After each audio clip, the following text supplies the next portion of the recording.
One of the questions that I'm being asked a lot is, what am I hoping to accomplish by this? It's really a hard question to answer, because while it's about me being out here the 2 weeks, I don't expect answers in 2 weeks. This is about starting a conversation or conversations to make change, to get a shelter or a tent city or whatever, but we have to start the conversation. It has to be more than just me. It has to be community leaders willing to come together, sit down around the table together and say, okay, we need to address this, instead of ignoring the problem and hoping it'll go away. So it takes a body of folks to figure out what the solution is. There's so many rules and regulations, unless someone is versed in all that, they're not going to know the answers. If we come together as a group around the table and say, well, this is what we can do, or this is what we can't do. Zoning can be changed, laws can be changed. All I can be right now is a noisemaker. But there are other people in our community who have the skills and the seats of office who can make those changes and make those decisions and get the right answers. I'm not just talking about government, I'm talking about church leaders as well. I've been out here 9 days and 3 different conversations since I've been out here. I've heard I was living outside without a tent or anything.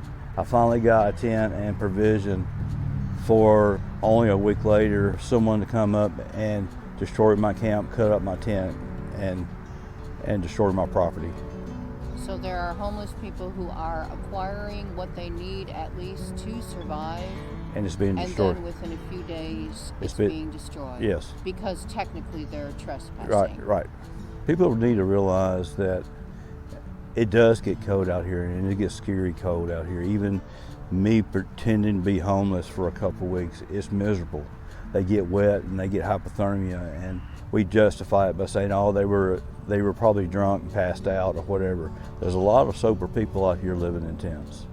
There's a big percentage of homeless people who are women and children. Sometimes they have to choose places to stay that aren't safe. In a conversation I had with a friend of mine who works the streets as well, we were talking about there's 300 and some odd churches in Clarksville. And if each church were to take one person and adopt that person and do what it takes to get them off the streets, whether it means getting them in rehab, helping them find a job, helping them find a place to live, set them up for success. Even if 50% were the success story, that would be 150 people off our streets.